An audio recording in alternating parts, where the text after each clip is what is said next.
هغه ظالم انسان سلاسونه یې تر سنګلو پورې د مظلومو افغانانو په وینو ککړ دي او باش لوچک ظالم خاین انسان د شهید ډاکټر صاحب نجیب الله مرستیال جوړ شایم د خامنه‌ای ناجایز اولاد او د کی جی بی سپی فرید مزدک حاول تاسو دا کلیپ وګورئ بیا غږیږو تعداد بسیار در 15 نفر بودن دوام تقریبا نصف بود یه چیز با ما بود چه نام داشت؟ نه مزدکش کاویانی محتاط در رأسش محتاط دیگه کیست؟ همین یاد کلشان بود اینان نجیب هر باری که میخواست که پروگرام جور کنه دیگه ما قبلا تشکیل همین جنرالا را به وام گفتیم وام به این جنرالا احوال کردن که تسلیم بشه وام دوست متحرکه از شمالش دیگه هم شدیم که نه لیگ شمال سر متحریک نه تاسو په دواړو غوږو واورېده چې احمد شاه مسعود وایي چې فرید مزدک د شهید ډاکټر نجیب الله ټول راپورونه ماته راوړل ټول پلانونه به یې ماته شریکول ځکه وایي موږ د شمالي برخه ټوله سقوط کړه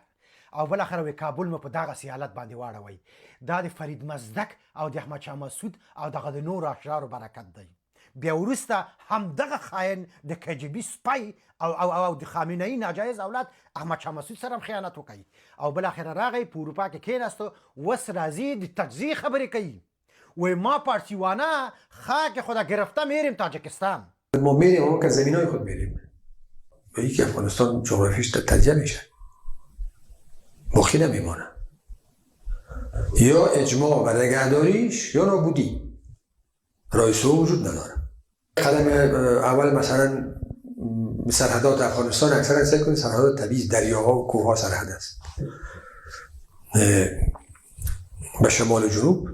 تقسیم افغانستان بسیار ممکن است په دغه تازیانو باندې اعتماد کول کفر دی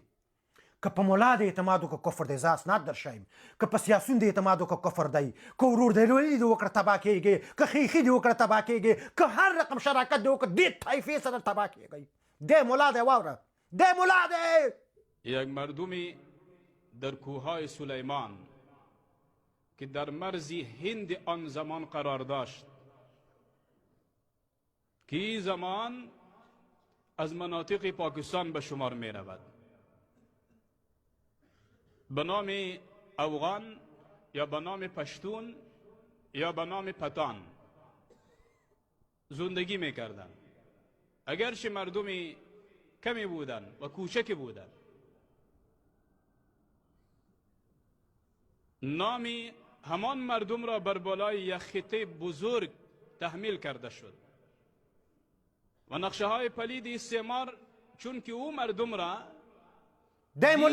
این مردم بیرحمترن او مردم بر همین خطه حاکم گردان وی پښتانه سلیمان غره ته ورسي دی مسلمان دی لومړی خو زه د ټول نه بخښنه غواړم افغانانو لږ زره احساساتي سوم په خدای زړه کې درد لرم لږ زره دمه مې وکړه یو شی زه تاسو ته ووایم دا فرید مزدک او د ده په څېر نور انسانان دا عادي خلک نه دي ګرانو دا عادي انسانان نه دي د دوی لاسونه لومړی مو وویل تر څنګلو پورې په وینو ککړ دي په الله قسم دی د دغه کورمنځي جګړو اصلي عاملین همدغه خلکې دي همدوی خیانتونه وکړه که نه همدوی وروره ګله باعث شول چې د ډاکټر نجیب حکومت سقوط وکړي او بالاخره اور بل سي په افغانستان کې تاسو خو بعضې ځوانان دي خبر نه دي هغه د چا 1940 کالو پورې دي هغه خبر دی چې څومره جنایتونه وشول په دې کابل کې او دوی بیا پلان لري چې کورمنځي کله چې وایي که فارسی زبانها باید خاک خود بگیره بره تاجکستان ازبک ها باید خاک خود بگیره یعنی زمین خود بگیره بره ازبکستان په دې معنا باندې پیږي یعنی تجزیه دلته غواړي چې ټکر رامنځته سي او بالاخره قومونه یو بل سره وخوري واوره کدام خاک میگیری او برادر دونه څوک نه پختل کدام خاک میگیری حالا تو در کانادا یا جرمنی یا آمریکا زندگی میکنی 100 سال بعد نواسط بخیزه و بگه که ما امریکا را به تاجکستان میبریم خیریت صوبه در ما ایرانی ها سوریه را تباه ساختین یمن را تباه ساختین عراق را تباه ساختین افغانستان را تباه ساختین برباد ما ساختین او انسان های خائن شما قدر کثیف انسان ها هستین یک نفر که در افغانستان بمیره کل رسانه چیخ میزنه ولی 12,000 نفر که ایران کشت چرا کلتون سگ و خاموش هستین چون همزبانتان است؟ ای نجات پرستای ریسیست شوانست بدبخت، چرا با خون مردم سیر نمیشین؟ کافیست دیگه برادر. بالای مردم افغانستان رحم کنید.